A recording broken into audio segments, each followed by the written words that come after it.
97% of the players that play high school basketball don't play college basketball. So you have to be the best of the best. So that should tell you Division III, which a lot of kids think is, I would say, intramurals on steroids, is elite. Is elite. They're the best players at the high school level. They're the 3%ers. So I tell kids every time I talk to them, there's pros at every level of college basketball.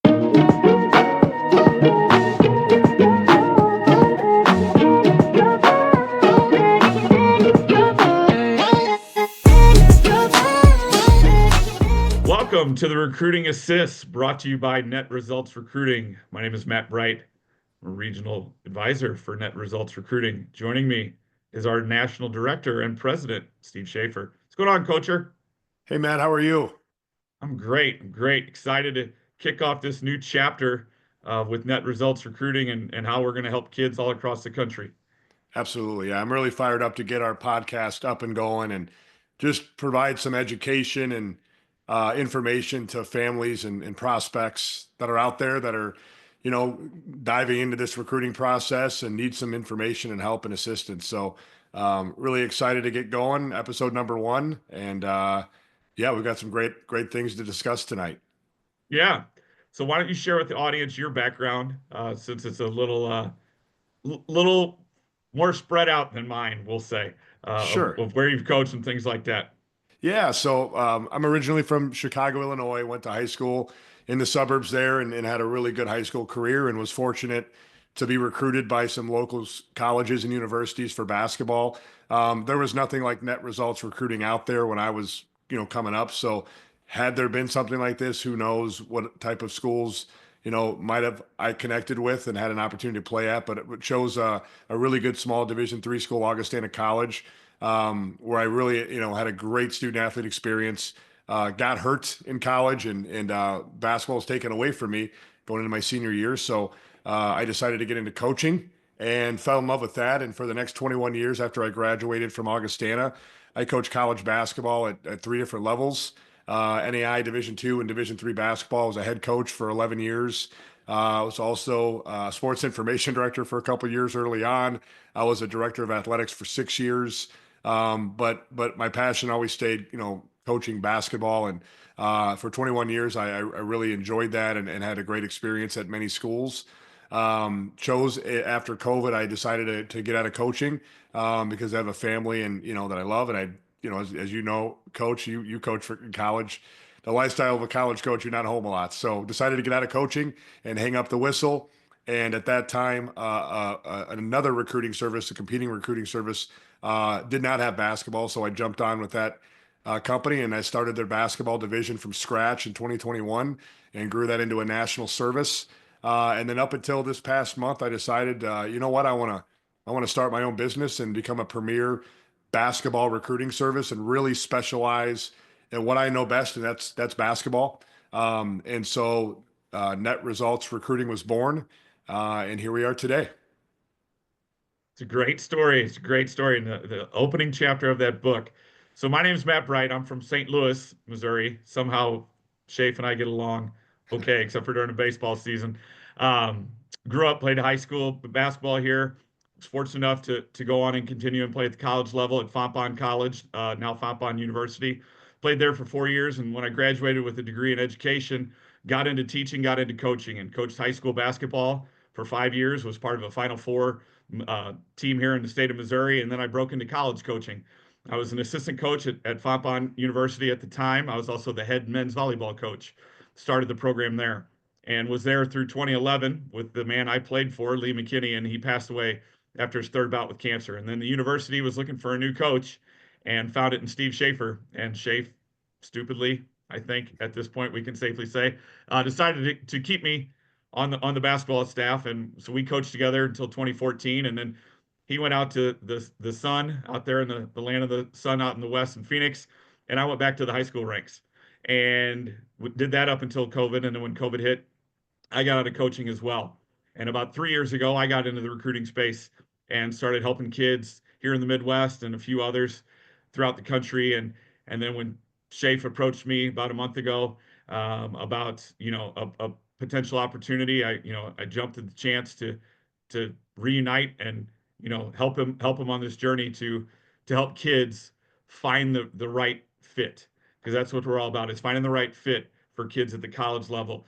And like Steve already said, when we were going through high school, VHS tapes, I know some of you watching this don't even know what those are, sending those out to college coaches and making your own tapes and things like that. And just relying on the technology didn't exist to connect with people. And that's so unique about what we can provide at Net Results, is the technology plus the service part of this space is what's got me really fired up to be a part of this. So that's a little bit about us, but this isn't about us. This is about you and why you're here. And so, what are some reasons, or who is this podcast for? I guess, Shafe. Yeah, I mean, the intention of this podcast is twofold. Number one, Matt and I, you and I, we have two passions, and that's basketball and helping people. And that's why we wanted to start this podcast, is to provide information about this process, to athletes and families so they can navigate their recruitment process with confidence. And so our hope is, as we go, down the path here and have, more and more episodes that hit on topics that pertain to the college basketball recruiting process, whether that be club ball or campus visits, or how to know if a college coach is really interested in you or not, to the portal and the transfer rules, or all those different topics. There's going to be a ton of them. We want to be able to shed light on those topics and really help families understand each part of this process, so they can attack this thing with some knowledge and confidence. So that's really the intent of this podcast, and it's my hope that people get something out of each episode. Yep, and you're not just going to hear from Coach and myself. We're going to have college coaches on. We're going to have other advisors on. We're going to have other experts on, in addition to our 40 plus years of college and high school coaching, to shed light on these topics, because as we're recording this today, things could change tomorrow. The landscape of college basketball right now is very fluid. I know I feel like I'm going back into COVID times and using the word fluid, but there's change coming, and nobody knows when or how the changes are going to be there. But we're here with our ear to the ground to bring it to you guys and be a trusted source for high school players and their families to try to navigate this process as best as possible with knowledge in your pocket to help you get there, Yeah, because it can be daunting to try to do it on your own. yeah, So, and I want our audience to understand too. I mean, I know we just gave our backgrounds, but between you and I, Matt, we've make up over 40 years of coaching experience at a ton of different levels. So I say this to every player that I bring on to Net Results. There's nothing that a player is going to go through in this process, or a parent for that matter, that we don't know is coming, because we were on the other mhm, side of the fence for over 4 decades, at several right. different levels. And the thing that I want families and parents to understand is the landscape and the game has changed, over the past 8 years. And what it was when we were growing up, it's nothing like it is anymore. And it's become harder and harder for high school prospects to get noticed, to get recruited, and to find opportunities at the next level. Mhm. But at Net Results, our process and our platform and the things we do for players, we're able to overcome those challenges. And again, we want to help players, and whether they're boys or girls, if they have a passion to play at the next level. And we really do hope this podcast really helps arm them with some information that's going to help them through their process. So, Yep. and I think the next thing I want to talk about, well, go ahead, Matt, go ahead. No, I was going to say, so with this knowledge, now you need to develop a strategy. You Yeah, need to have a strategy. You need to be prepared, and you've got to show some persistence through this process of stick with itness, because you're going to get told no a whole heck of a lot more than you're going to be told yes. All yeah, it takes is one coach to say yes to you. That's all it takes. There's 2,000 plus programs out there across the country. All you need is one out of that 2,000. yeah. So taking that knowledge and developing that strategy to get the best results is what our goal is. Yeah. And I think some of the common challenges or misperceptions that I hear from families, when we meet with them, is, they don't know where to start. I mean, I'd say the large majority of the families that I meet with, call us, or need us because they don't know where to start or how to navigate this thing by themselves. Another one is, a lot of kids just think, hey, if I'm good enough, coaches are going to find me. And like I said, 10, 15 years ago, that was probably the case.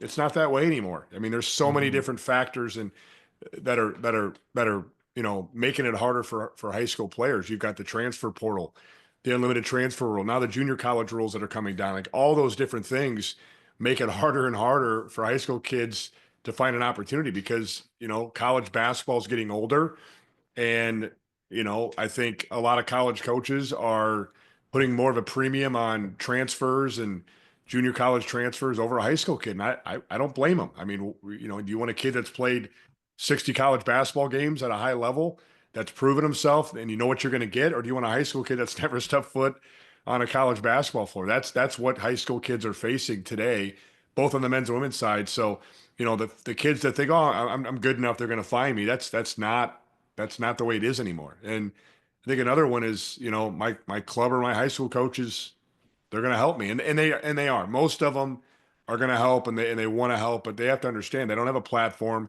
they don't have the resources or the network that we have as a group, and they also have 12 to 13 other players that they have to coach and mentor and help with their recruiting, and they probably have a job on top of coaching. They have a family. They got a lot on their plate. We do this all day long. So, that's another piece. And then I think the other one is, the D1 or bust mentality. And we're going to have an episode on that. But we got a lot of kids that I got to play Division 1 or it doesn't matter. And I mean, gosh, it's just such a bad, I call it an attitude to take, towards the recruiting process because you only know what you know. And there's great, programs, you know, schools, coaches, players at every level of college basketball. And there's great scholarships too. So, Mhm. I mean, a big thing that I want to say, and I'll hand it off to you, Coach, about, your thoughts is the biggest advice I can give families is this. You have to be patient because this is a marathon. It's not a sprint. Um, you're not going to be able to speed this thing up or slow it down. You can't control when a coach calls, who calls. You can't control those things. So you have to be patient. You have to be adaptable. You talked about it. You're going to get rejected. You can't let that discourage you. You got to keep going and understand that there's other opportunities out there and the right fit is somewhere out there. And then third, you've got to be open-minded. And that goes back to that D1 or bust mentality. Less than 1% of high school basketball players play Division 1 basketball.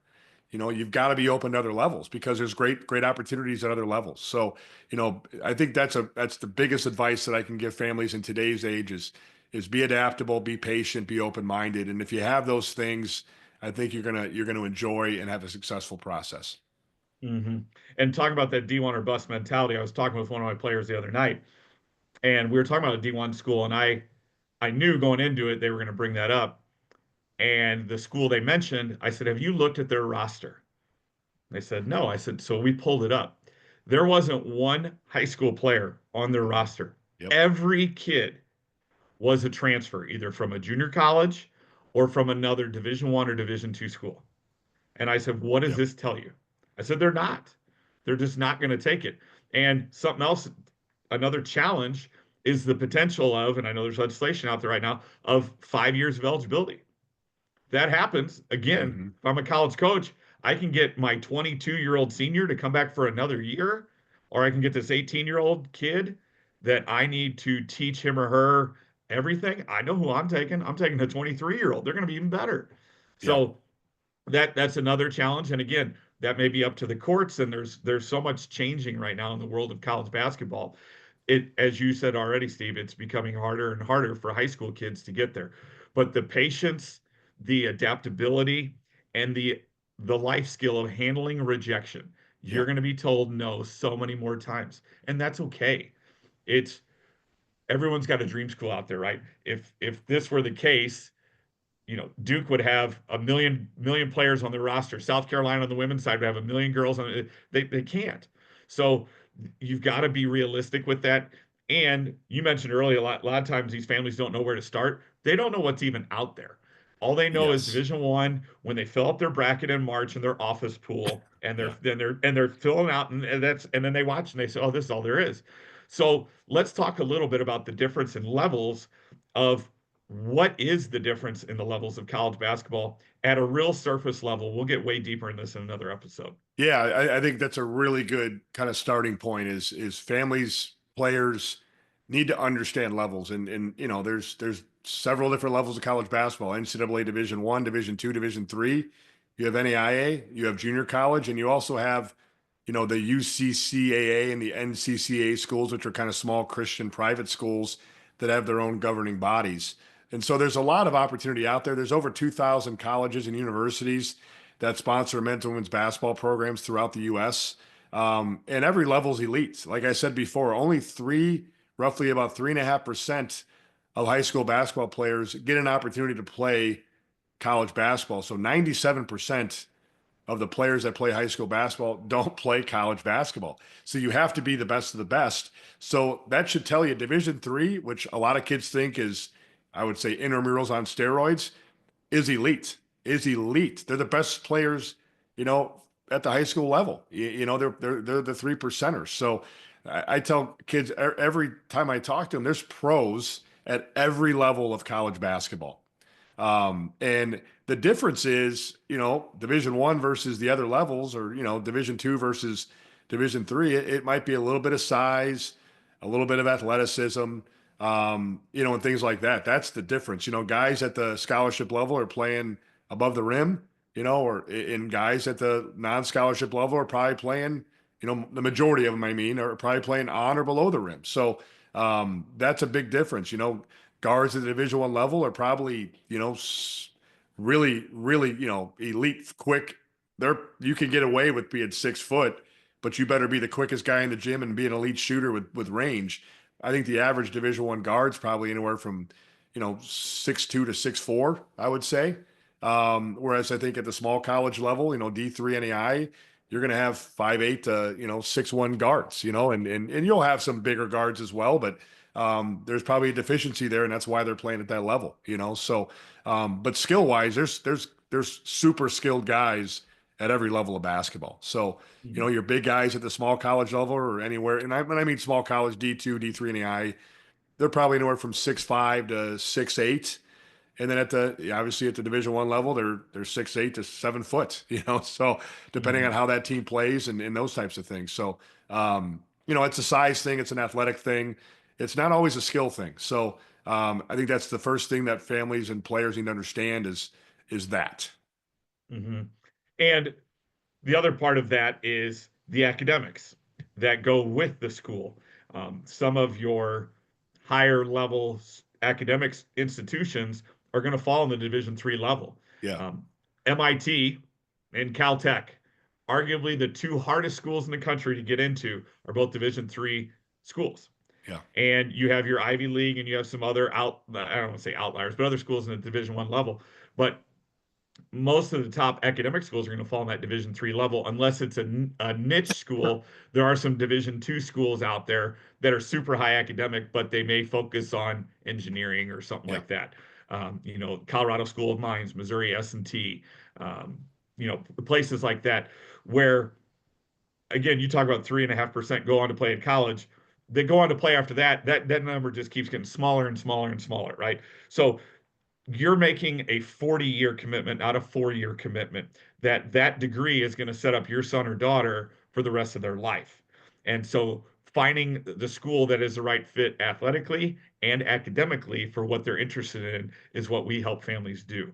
yeah, And that's sometimes those priorities get out of whack yeah, where people are putting basketball ahead of all else. You're a student athlete, okay? You're a student first because unless you're a unicorn, if you're lucky enough to play at the college level, that's probably it for you. Like you're not going to go much further. And even if you do go further, I was just talking with one of my old high school coaching buddies, a player of ours who was playing overseas. He played for 4 years. He had a yeah, great run. He's back in the States. He's going back to school, getting his master's. You know, he's gonna have a real job. He played college, he played professional basketball until he's 26, and he's done now. He had a great run, but you know, the yeah. ball's gonna stop bouncing someday. Yeah. And I think too, players need to understand too, like you need to assess levels, you know, watch a Division I game, watch a Division II game. get online and watch an NAI Division III game and really see the brand of basketball and the quality of basketball that those levels play at. And then assess, what level might be the best for you academically and athletically, and be realistic, be realistic about yourself as well. If you're a 6'5" post player and you're playing below the rim, you're not going to get recruited at the Division I or II level. It's not going to happen unless you're just extremely physical and skilled and do something at an elite level, right? So you've got to be realistic with yourself and your game, right? And if you can do that and then assess levels and research levels and see, what it takes to play at each level, then I think you can really do a great job of finding the right fit. You know what I mean? And that's what we do at Net Results is, we evaluate our guys and our girls and say, hey, here's your strengths and weaknesses, and here's the level or levels that I think you would best, impact. And based off of what you want in a student athlete experience, we believe these schools would be the best fits for you. That's one of the things that we provide as a part of our recruiting service to our players. But I think it's important that understanding levels, knowing what levels are out there, what the difference is between each levels, assessing those levels, watching games, and then kind of seeing where you fit in best is a really big first step to this process, right? Because if you're not a Division I player and you're just, promoting yourself to Division I schools, you're going to fail at this process because you're not going to get any responses. So that's number one, right? Is Mhm. understanding that part of this process. Yep, and being realistic. And like you said, watch those games, those other levels. I was sitting around with my family last spring, and we watched the Division II men's championship game, which was one heck of a game. And I knew how good the game was going to be, and their families all sitting around and they think they know basketball. And they're like, why are we watching this game? And after 2 minutes, they're like, this is unbelievable. And I said, yes, and this is Division II.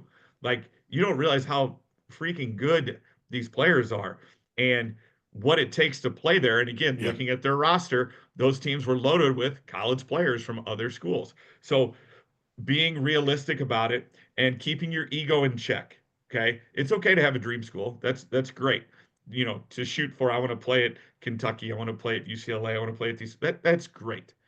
But you also got to have some realistic shots as well. Yep. Because as you said, Shafe, if you're just reaching out to those schools, you're just going to hear crickets. Then you're going to get frustrated with the whole process and give up. And Yep. there may be a great school out there for you. You just don't even know it exists. Exactly. And we're going to get into this entire, you know, aspect of the process in depth in a future episode, because I think there's so much to kind of unwrap as far as levels and how academics plays a part into your opportunities and your scholarship opportunities at the next level. We're going to unwrap all that and really dig into those two, parts, in depth in future episodes. So stay tuned for that. I think too, being prepared to get recruited is something else. Understanding the landscape and assessing levels is kind of step one. I think step two is now you got to prepare yourself to get recruited. And what does that look like, right? Well, number one, you've got to be proactive, right? If you just sit back and think it's going to happen, you're going to be sitting there for quite a long time, right? So it's important that you be proactive and again, research different levels, assess, and then once that step is done, build a recruiting profile that's got the right information that college coaches want to see. Provide your personal contact information so they can reach out to you. Provide athletic information like your GPA, your standardized test scores if you have them, your high school transcript, any academic achievements that you've earned. Provide athletic information, your high school, your club teams, your coaches' contact information, your jersey number so they know who you are, your stats, your athletic achievements. If you've won 2 state titles, you better tell coaches because they want winners, right? And provide Mhm. video, not just highlights, but full games. And I tell kids all the time, because there's coaches out there, oh, highlight videos are worthless. No, they're not. They are the first thing that coaches are going to watch when you send them your information. They're not going to sit there and watch an hour and a half full game of a kid they don't know. They'll watch a 1 minute to 3 minute highlight video and kind of get a little glimpse of, is this kid good enough? Does he have what it takes? And if they like you in that video and you do a good job making that video, and Mhm. there's a way to make videos, and we're going to dive into that too in future episodes, then they're going to ask for full games. So you want to provide both, right? So having the right information that college coaches want to see and building that recruiting profile is a good first step in getting proactive in your recruiting, your recruiting journey, and giving them your game schedule so they know when you're playing. All that stuff's really important. Basketball players, are you grinding in the gym but struggling to get noticed by college coaches? Your talent deserves the right exposure, and that's where Net Results Recruiting comes in. Whether you're in high school, junior college, or prep school, we help you connect with college programs, get you promoted to college coaches, and receive expert guidance throughout your recruitment journey. Don't leave your future to chance. Get exposure, get guidance, get results. Let our team find your team. Visit netresultsrecruiting.com today and take the next step towards your college basketball dream.